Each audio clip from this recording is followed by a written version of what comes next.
Hey guys, tonight we're diving headfirst into a topic that might make your modern sensibilities squirm a little, or maybe even send a shiver down your spine, but in the coziest way possible, of course.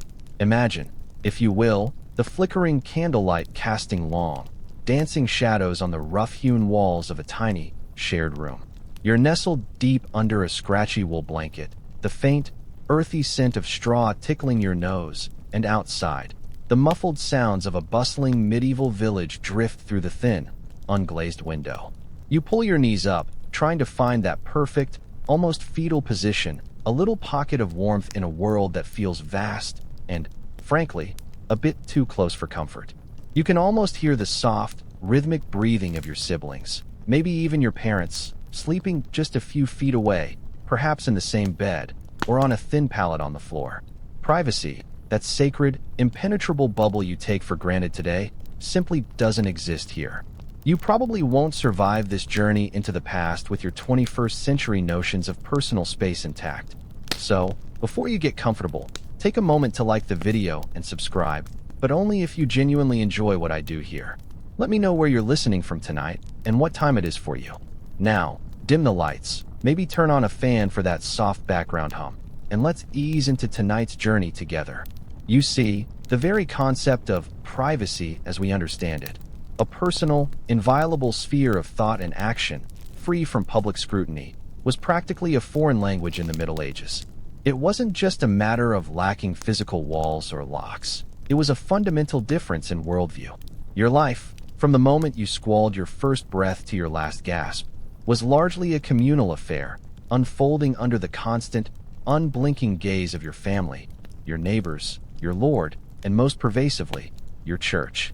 Every cough, every argument, every joy, and yes, every intimate act was, to some degree, public domain.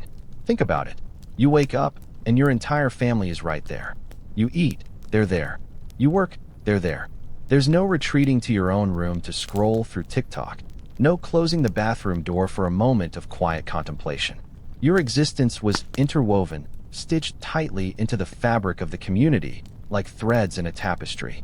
Historians still argue whether this pervasive lack of privacy fostered a stronger sense of community or simply bred an overwhelming conformity. Regardless, it certainly shaped individual behavior. If everyone is watching, you tend to behave correctly, don't you? Or at least, you try to hide your transgressions more effectively, which, as we'll soon discover, was a losing battle when it came to anything deemed sexually deviant. It's like living in a reality TV show, but without the cameras, because the cameras are simply everyone around you. One mainstream historical fact you'll quickly grasp is that medieval homes, particularly for the vast majority of the population, were small, often single-room dwellings. A peasant's hovel might house an entire family, sometimes even their animals, under one roof. Imagine the fragrant bouquet of body odor, stale cooking fires, and damp earth. A quirky tidbit: it wasn't uncommon for visitors to simply walk into your house without knocking. The expectation was that you were always open for business in a social sense. No concept of my house, my rules, when your house was practically an extension of the village street. This communal existence wasn't just about practicalities. It was deeply ingrained in the social structure, making the idea of private sexual activity an oxymoron. So, you're now firmly planted in this medieval world, and the first thing you'll notice, perhaps with a slight shudder, is the absolute lack of walls. Not just metaphorical ones, but actual, physical walls that might grant you a moment of solitude. Your home, if you're lucky enough to have a roof over your head, is probably a single, undifferentiated space. Imagine trying to have a private conversation when your entire family, from your snoring uncle to your restless toddler, is within earshot. There are no bedrooms as you know them, no cozy nooks to retreat into with a book, or, more pertinent to our discussion, with a romantic interest.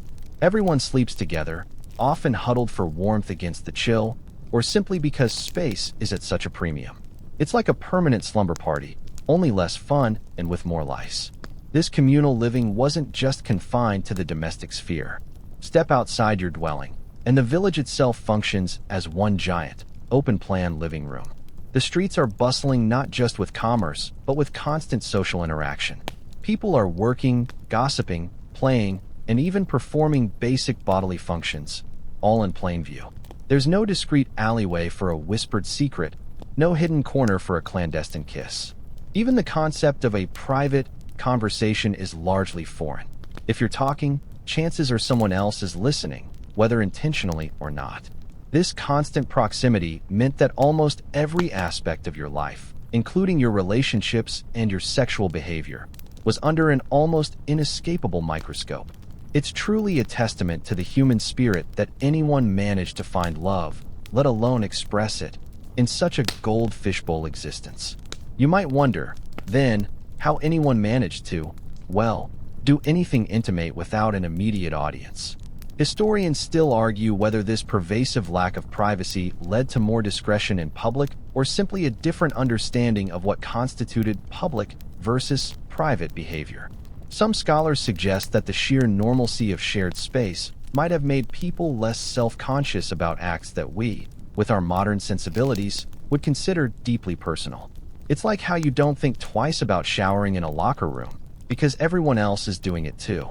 A mainstream historical fact here is that even in wealthier households, where multiple rooms might exist, doors were often rudimentary or non-existent, replaced by curtains or simply open archways. And even then, servants were constantly circulating, making true solitude rare.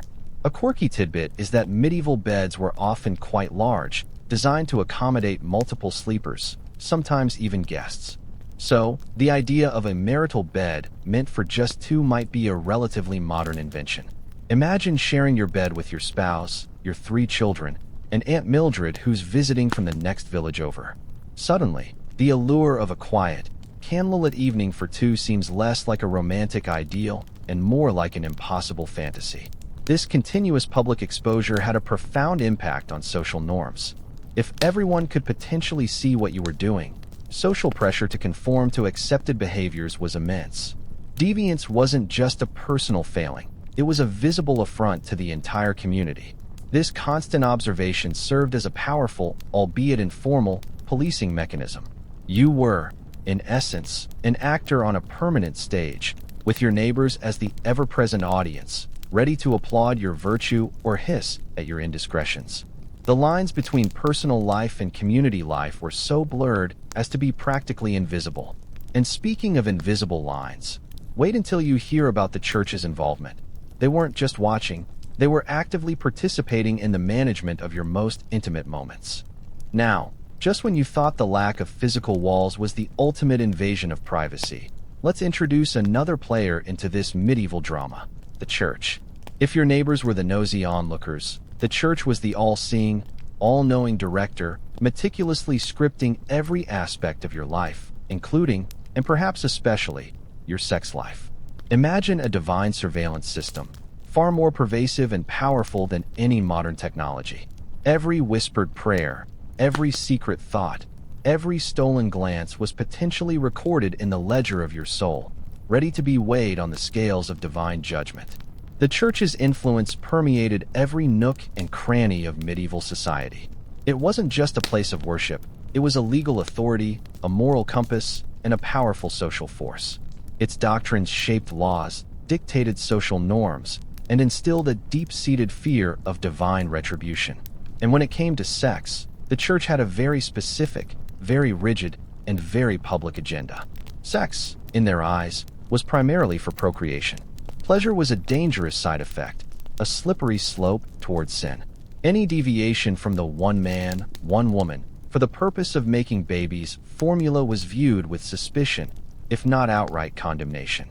You might be thinking, surely, people found ways to get around this. And yes, they did. But the church's watchful gaze made even the most private acts feel, in some sense, public. Confession, a cornerstone of medieval religious practice, required you to divulge your sins, including your sexual transgressions, to a priest. Imagine confessing your deepest desires, your secret liaisons, to a man who represented the ultimate authority. It's like having your internet history read aloud in a crowded town square. Historians still argue whether this system of confession fostered genuine repentance or simply drove people to become more skilled at hiding their sins. A mainstream historical fact is that the church developed elaborate systems of penance, assigning specific punishments for different types of sexual misconduct. These could range from fasting and prayer to public shaming. A quirky tidbit: some medieval penitentials, the handbooks for confessors, included surprisingly detailed questions about sexual acts, leaving very little to the imagination.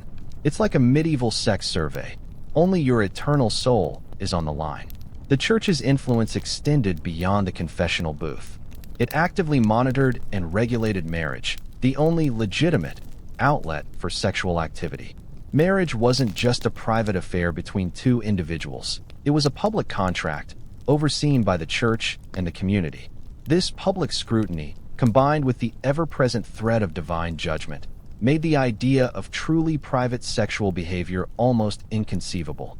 You were always, in a sense, performing for an audience that included not just your earthly neighbors, but also the watchful eyes of God. And that, my friends, is a lot of pressure, even for the most devout among you. With the church's watchful eye now firmly in place, let's consider what happened when you inevitably, perhaps even accidentally, strayed from its rigid path. Forget your modern notions of a quiet, confidential meeting with a therapist or a discreet conversation with a trusted friend. In the Middle Ages, sin, especially sexual sin, often demanded public penance. Imagine, if you dare, standing before your entire village, perhaps even barefoot and in sackcloth, confessing your transgressions aloud. This wasn't just a symbolic gesture. It was a deeply humiliating and terrifying ordeal designed to cleanse your soul, yes, but also to serve as a stark warning to others. You might be wondering, why public? Couldn't they just, pray in private? And the answer is a resounding no. The medieval worldview understood sin not just as an individual failing, but as a blight on the entire community.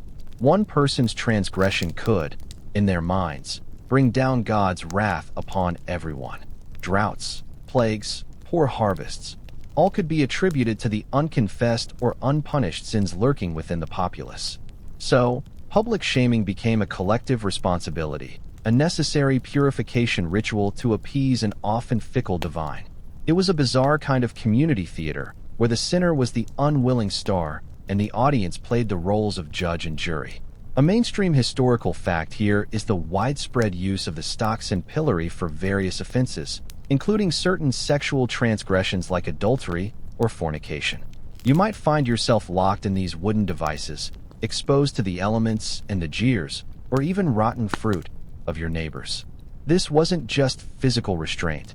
It was a profound psychological torture, stripping you of dignity and social standing. Historians still argue whether these public shaming rituals were effective deterrents or if they merely hardened criminals and created a subclass of societal outcasts.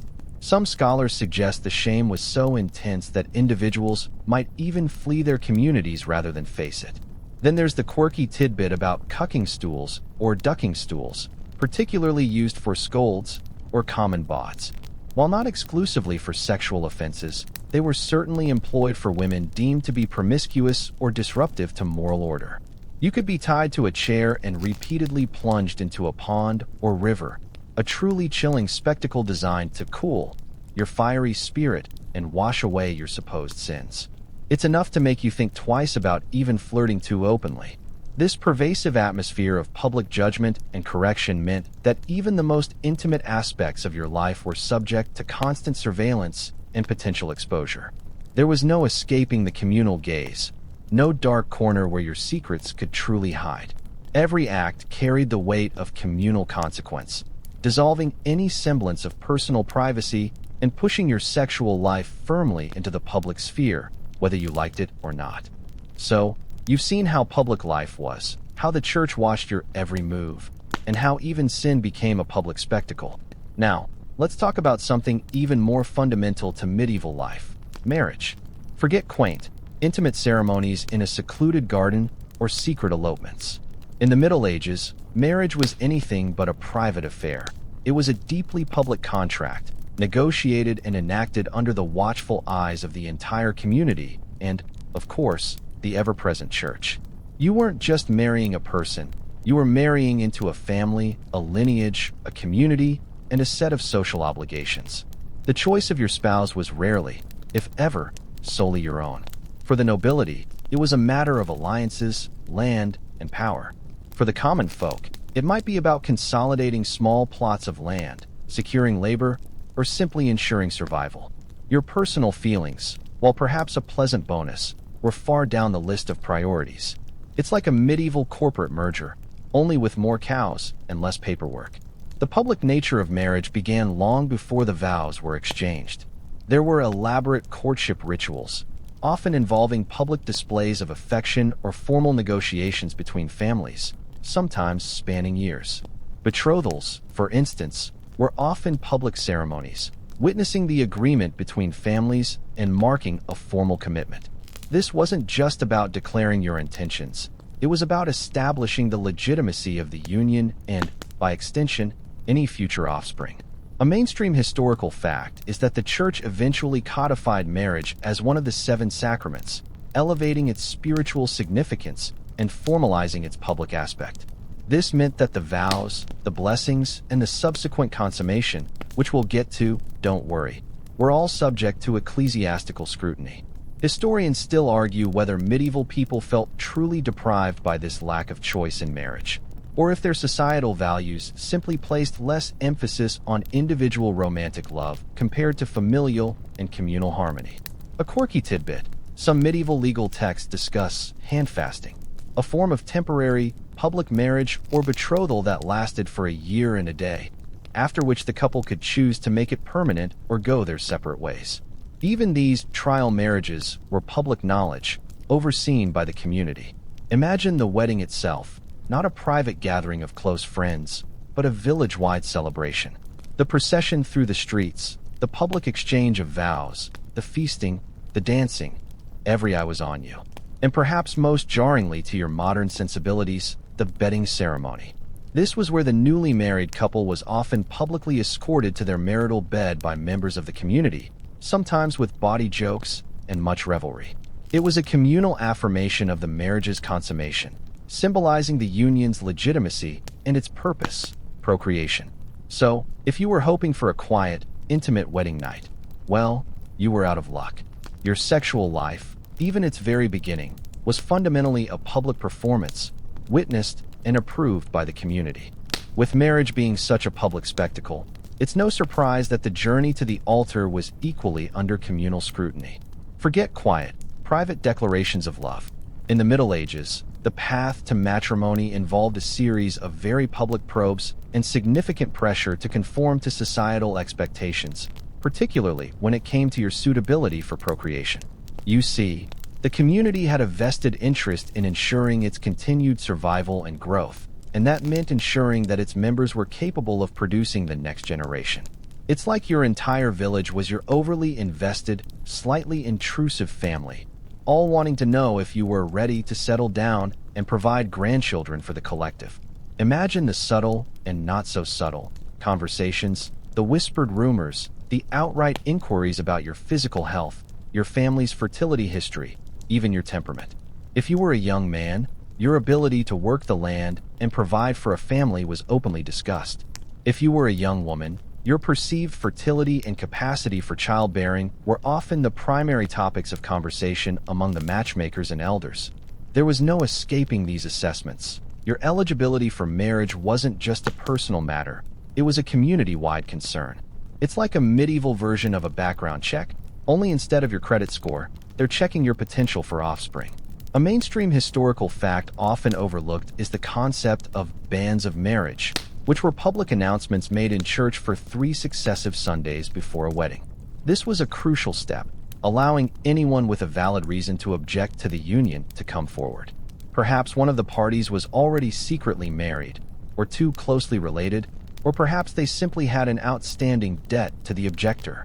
This served as a public safeguard against unlawful or imprudent unions, demonstrating again how marriage was a matter for communal oversight, not just private consent. Historians still argue whether the primary purpose of these bans was theological, preventing incest and bigamy, or more pragmatic, serving as a public forum for airing grievances and ensuring social order. A quirky tidbit that might make you blush. In some regions, There were even informal inspections or public discussions about a prospective bride or groom's physical attributes, particularly those related to fertility. While certainly not formalized, the grapevine ensured that everyone knew who was strong for childbearing or good stock. Imagine the pressure. This constant public discussion and evaluation meant that your potential to contribute to the next generation, and therefore your sexual viability, was always a topic of communal interest. You were expected to marry, and you were expected to procreate. Anything less was seen not just as a personal choice, but as a failure to fulfill your duty to the community. This wasn't about your personal happiness. It was about the perpetuation of the village, the family line, and the very fabric of medieval society. So, what happens if, despite all the public pressure, the collective scrutiny, and the ever-present eye of the church, you somehow ended up with a child outside the sanctity of publicly sanctioned marriage? In the Middle Ages, illegitimacy wasn't a private family matter. It was a devastating public shame, a mark that could follow you and your child for generations. Imagine a scarlet letter, not just metaphorically, but often actually emblazoned on your reputation, visible for all to see. The medieval world placed immense importance on lineage and legitimate succession. Property, titles, and even social standing were passed down through legitimate heirs. A child born out of wedlock disrupted this carefully ordered system, creating ambiguity and potential legal chaos. It was a direct challenge to the church's moral authority and the community's social structure. You see, the medieval mind didn't distinguish as sharply between private morality and public order as we do today. Your private sexual sins had very public consequences, like a ripple effect in a pond, disturbing the entire communal surface. For the mother, the consequences could be dire. She faced ostracization, public humiliation, and often, severe economic hardship. Her reputation was irrevocably stained, making future marriage difficult, if not impossible.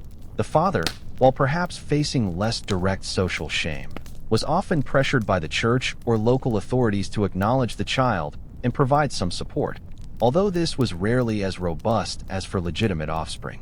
A mainstream historical fact is that illegitimate children, often referred to as bastards, generally had no legal right to inherit land or titles, regardless of their father's wealth or status.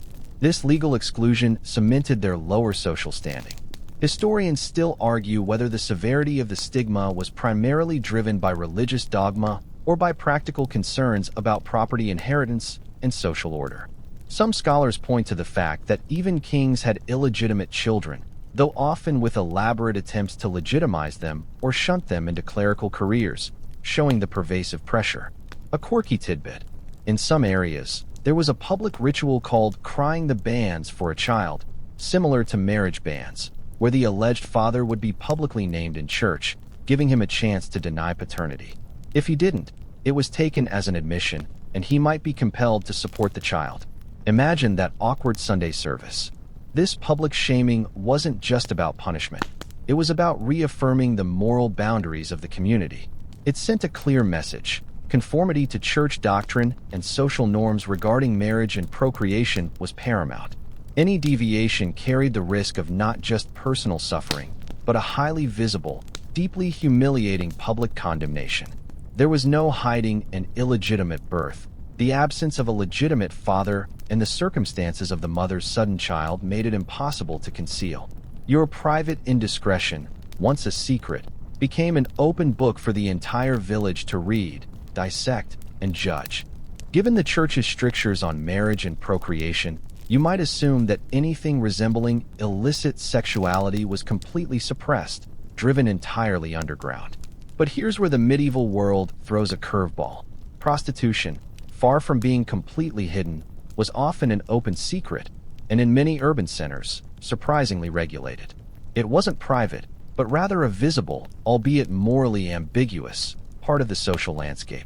Imagine walking through the bustling streets of a medieval city, past the merchants hawking their wares and the artisans at their crafts, and seeing, not far off, a designated area or even specific houses known for their services. This isn't to say it was openly celebrated or condoned by the church in a moral sense. Quite the opposite. The church certainly condemned prostitution as a sin.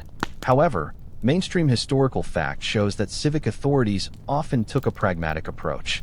Rather than attempting a futile and likely impossible eradication, they often chose to regulate it, believing it served as a necessary evil to contain more widespread sexual disorder or to protect respectable women. It was the medieval version of a pressure release valve for societal sexual tensions. Historians still argue whether this regulation was truly about public order or if it also served as a subtle form of social control, marginalizing certain women while maintaining a veneer of morality. You might find designated stews or brothels, often located on the outskirts of towns or in specific districts. These establishments weren't hidden behind unmarked doors.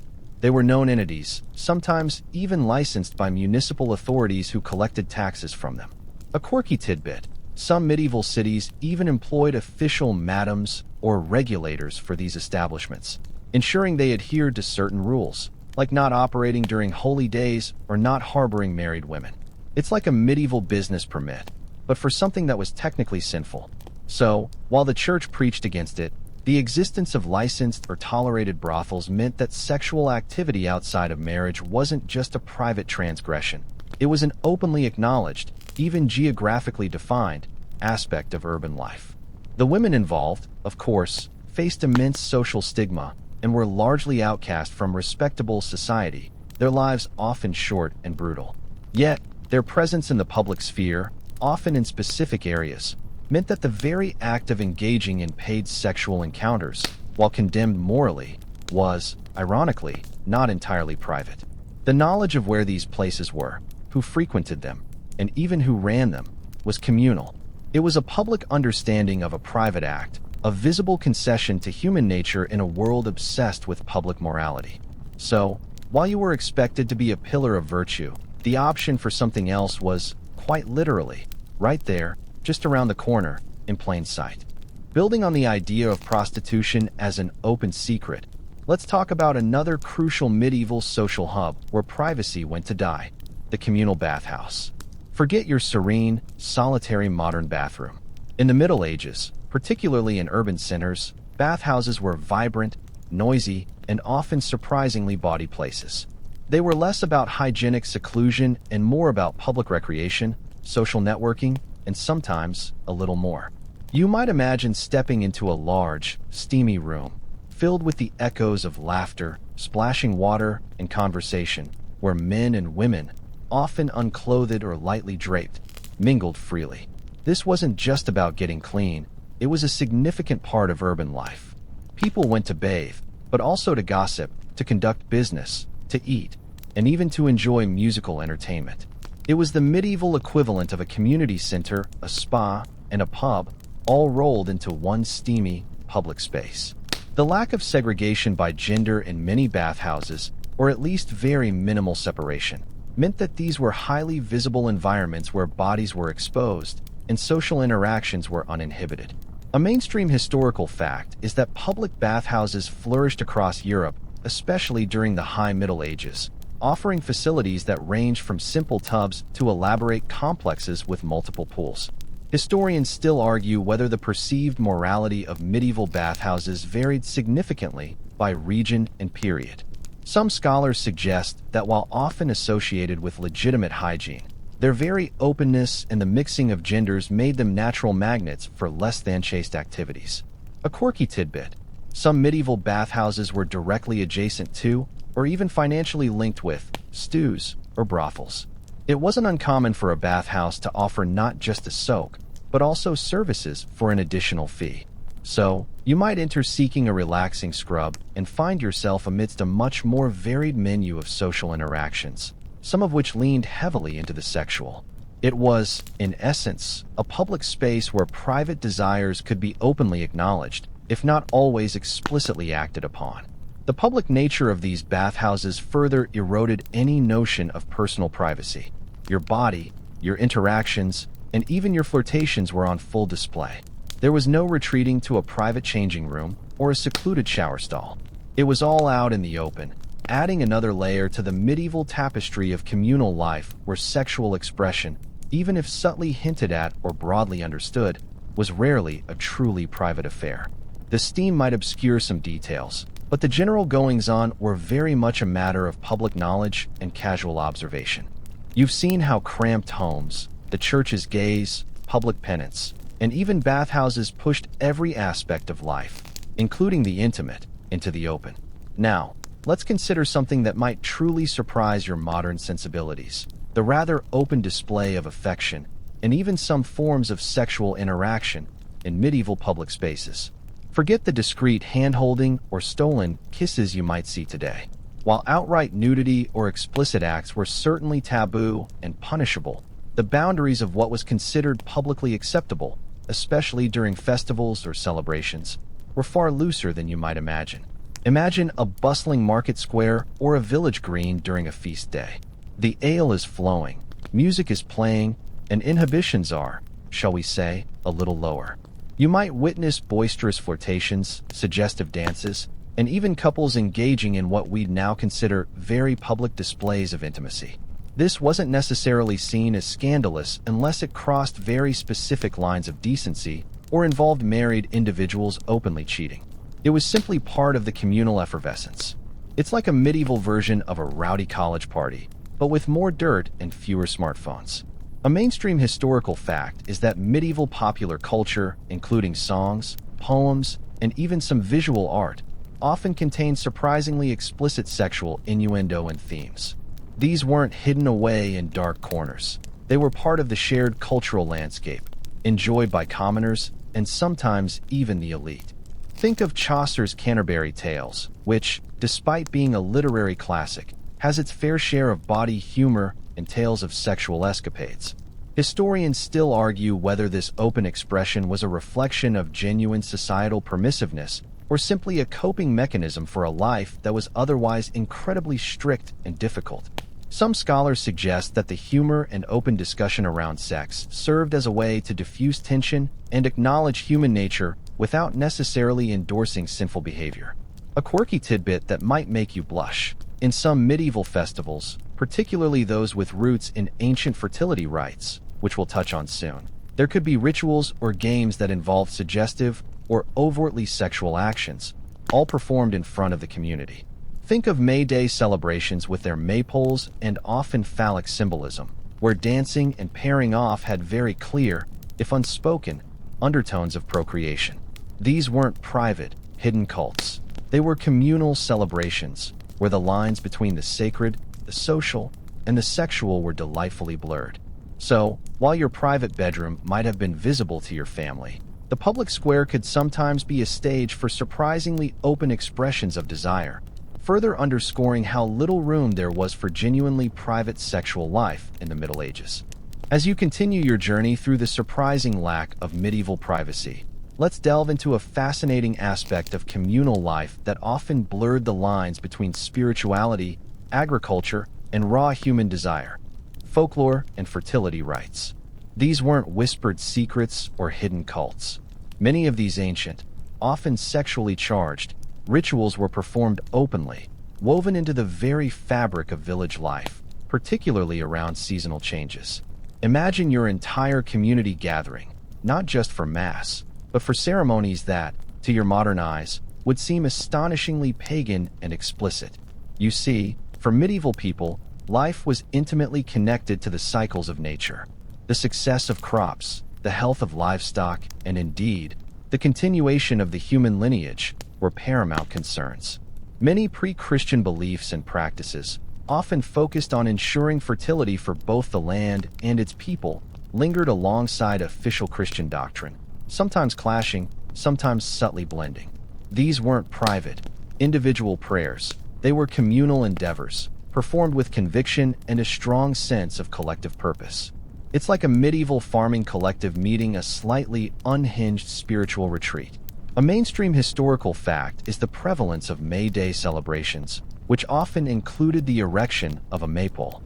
While seemingly innocuous today, the maypole itself, tall and erect, was a powerful phallic symbol, representing male potency and fertility.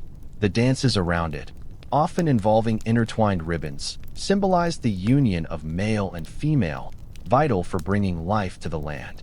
Historians still argue whether the church deliberately Christianized these pagan rituals to absorb their popularity or if they simply tolerated them as harmless folk customs. Some scholars suggest that the church often struggled to suppress these deeply ingrained traditions because they were so fundamental to the people's sense of well-being and connection to the land. A quirky tidbit: in some regions, there were skimmingtons or chivaras, raucous public demonstrations often involving mock processions, loud noises, and crude effigies. These were often directed at individuals deemed to have violated sexual norms, like adulterers or those in unequal marriages, e.g., an old man marrying a young woman. But beyond the mockery, some of these rituals themselves contain strong elements of sexual symbolism or even direct, if theatrical, references to sexual acts, all performed for the entire community to witness. Remember that constant public gaze? Even acts of shaming could involve a bizarre kind of public display of sexuality.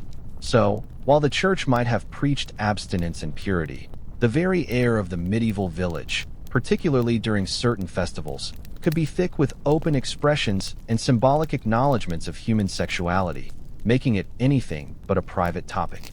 You've now seen the public performances, the communal living, and the spiritual oversight that made privacy almost impossible. But let's turn our attention to another surprising arena where intimacy became public knowledge: the realm of medieval medical views and the understanding of the human body and procreation. Forget hushed conversations with your doctor behind closed doors. In a time before modern medicine, what passed for medical understanding, particularly concerning sex and reproduction, was often discussed with a frankness that would make you blush today. Imagine village elders, midwives, and even barber surgeons openly discussing bodily functions, illnesses, and the mechanics of conception. There was no delicate euphemism, no sense that these topics were inherently private or shameful. The human body was seen as a creation of God, and its workings, including its reproductive capabilities, were simply part of the natural world, albeit often viewed through a lens of humoral theory and astrological influence. It's like a medieval biology class, but with more leeches and fewer diagrams. A mainstream historical fact is that medieval medical texts, drawing heavily on ancient Greek and Roman ideas, contain detailed, if often inaccurate by modern standards, descriptions of anatomy and physiology, including the reproductive organs and the process of conception. These texts were not necessarily esoteric, kept only by scholars. Their ideas, filtered through popular understanding and practice, permeated public discourse. So, the knowledge, or perceived knowledge, of how bodies interacted to create new life was a matter of common, if sometimes flawed, understanding. Historians still argue whether the relative openness about bodily functions was a sign of a less inhibited society or simply a reflection of the pragmatic necessity to discuss health in a world without sophisticated medical privacy. A quirky tidbit that reveals this frankness: medieval medical advice, often found in household manuals or popular almanacs, would openly discuss topics like the best times for conception based on planetary alignments or diet, or even remedies for infertility that involved various strange ingredients and rituals. You might even find advice on how to improve your chances of having a boy or a girl. This wasn't secret knowledge whispered between spouses. It was published information, circulating and discussed openly within the community. The very acts of conception and childbirth, profoundly intimate in your modern view, were topics of public instruction and communal concern. The knowledge of your fertility, or lack thereof, and your physical capacity for procreation was therefore not just your own private concern, but something discussed, analyzed, and even advised upon within the broader public sphere. If you're still clinging to any shred of the idea of private self-expression in the Middle Ages, let's talk about sumptuary laws.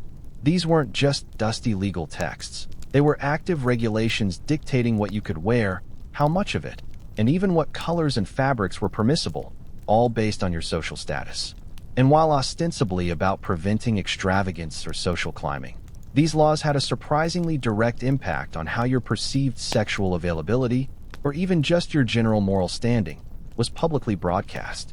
Imagine your clothing as a giant, unavoidable billboard, silently declaring your social and, by extension, your sexual position. You see, in a society with rigid social hierarchies, clothing was a crucial visual marker. A peasant couldn't dress like a noble, and a merchant's wife certainly shouldn't outshine a lady of the court. But beyond just status, certain garments, styles, or even lack thereof, were associated with specific moral or sexual connotations. If you dressed immodestly, even unintentionally by modern standards, it wasn't a private fashion choice. It was a public statement, open to interpretation and judgment by everyone you encountered. It's like having a medieval fashion police force, only their beat was your entire life. A mainstream historical fact is that sumptuary laws were enacted across medieval Europe, often becoming more detailed and restrictive over time. They aimed to reinforce social order, control spending, and uphold moral standards. These laws would specify, for instance, that only nobles could wear certain furs or colors like purple, or that commoners were forbidden from wearing elaborate sleeves or long trains on their gowns. Historians still argue whether these laws were primarily driven by economic protectionism for certain industries, social control, or genuinely held moral beliefs about modesty. Some scholars point to the sheer difficulty in enforcing them as evidence that people often pushed against these restrictions. A quirky tidbit that touches on the sexual aspect. Prostitutes were often legally compelled to wear specific garments or colors, such as a yellow stripe or a distinctive hood, to make their profession immediately identifiable. This wasn't about protecting their privacy. It was about ensuring public transparency, allowing respectable citizens to avoid them, and clearly demarcating their place in society. Imagine being forced to wear a uniform that explicitly advertised your sexual role, making any pretense of privacy impossible. For women deemed promiscuous or adulterous, public shaming might even involve being forced to wear particularly drab or revealing clothing, further emphasizing their fallen status. So, from the fabric on your back to the cut of your sleeves, your clothing was rarely just about personal style. It was a public declaration of who you were, what you did, and often, what your sexual status or morality was perceived to be, making your most intimate aspects surprisingly public. So, you've endured the public gaze from every angle: your home, the church, legal punishments, open markets, and even your clothing. Now, let's bring it all together by considering the community itself as the ultimate moral guardian. In the Middle Ages, the village, the town, or even the manor was a tightly knit social unit, and its members felt a collective responsibility for maintaining order and, crucially, moral propriety. There wasn't some distant, anonymous government policing your private life. It was your neighbors, your friends, and even your relatives who were constantly watching, judging, and, if necessary, intervening. Imagine a small village where everyone knows everyone else's business. If you were caught in a compromising situation, or if rumors of impropriety began to circulate, it wouldn't be long before the entire community was aware. This wasn't just idle gossip. It was an informal but incredibly powerful system of social control. A whispered word from a concerned neighbor could quickly escalate into a formal complaint to the local lord or the church authorities. Your reputation was everything, and it was entirely in the hands of the collective. It's like living in a permanent neighborhood watch program. Only the watch extends to your bedroom and your love life. A mainstream historical fact is that local custom and communal pressure often held as much, if not more, sway than formal written laws in enforcing moral codes. Disputes over everything from land boundaries to sexual misconduct were often first arbitrated by village elders or a local lord, acting on behalf of the community's interests. This meant that the line between private and public was perpetually blurred, because any act deemed disruptive to the social or moral order of the community became, by definition, a public matter. Historians still argue whether this pervasive communal oversight fostered genuine virtue or merely forced people to become more secretive and hypocritical. Some scholars suggest that the strength of these local bonds meant that ostracization was a fate worse than any formal punishment. A quirky tidbit that illustrates this: good neighborhood was a tangible and highly valued concept. If you were seen as a bad neighbor due to moral transgressions, you could face social exclusion, difficulty in finding work, or even outright hostility. Stories abound of neighbors collaborating to report illicit couples to authorities, not out of personal malice, but out of a perceived duty to protect the community's moral fabric. This constant, Pervasive community oversight meant that acts we consider profoundly private today, your relationships, your desires, your very sexual identity, were subject to intense communal scrutiny and immediate judgment. There was no escaping the collective eye. Your private life was merely a smaller stage within the larger theater of the medieval world. You've traveled through the cramped homes, the watchful church, the public shaming, the communal marriages, the open markets, and the ever-present gaze of your neighbors. By now, you've probably realized that the Middle Ages offered virtually no space for privacy, especially when it came to anything related to sex and intimacy. Your life was an open book, read and commented upon by everyone around you.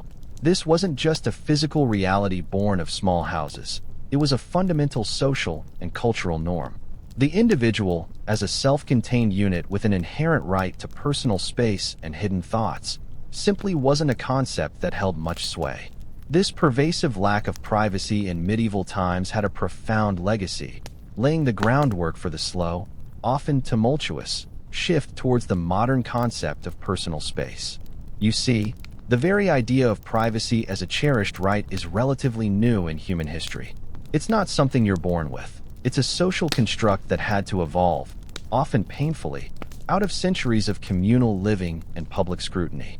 Imagine the societal pressure, the constant self-monitoring that this environment must have instilled. Every action, every word, every flirtation carried the weight of potential public judgment. It's like living in a glass house where everyone has binoculars. A mainstream historical fact is that the development of more complex and multi-room dwellings, first for the wealthy and gradually for the rising middle classes, played a crucial role in the slow emergence of privacy. Doors, locks, and separate bedrooms became symbols of status, but also practical means of retreating from the communal gaze. Historians still argue whether the desire for privacy drove architectural changes, or if the architectural changes themselves fostered new desires for solitude and personal space. Some scholars suggest that the Protestant Reformation, with its emphasis on individual conscience and a direct relationship with God, also subtly contributed to a shift towards a more internalized and private sense of self. A quirky tidbit: the very word privacy, as we understand it, denoting a right to seclusion and freedom from intrusion, didn't fully crystallize in common usage until much later, arguably even as late as the 17th or 18th century. Before then, private often simply meant not public or belonging to an individual rather than a collective, without the same connotations of seclusion or secrecy. So, when a medieval person said something was private, they likely just meant it was their personal possession, not necessarily something they wanted to keep hidden from human eyes. The shift to an understanding of privacy as a fundamental human right, particularly concerning one's body and intimate life, was a very long road indeed, paved with centuries of gradual social, architectural, and philosophical change. You, with your locked doors and personal devices, are truly a product of a very different world. Now, as the echoes of medieval life begin to fade, let the gentle hum of your fan or the soft silence of your room draw you back to the present. Feel the quiet comfort of your own space, the solidity of walls that truly keep the world out, and the freedom of thoughts that are truly your own. Imagine the vast gulf between their world and yours, and appreciate the quiet luxury of a moment truly to yourself. The past has receded, its lessons absorbed into the quiet folds of your mind. There's nothing more to learn tonight, only the calm assurance of rest. Let your breath deepen, your body relax, and your mind drift. You are safe, you are warm, and the long, winding story of human existence has settled into stillness for the night. End of script. Sweet dreams.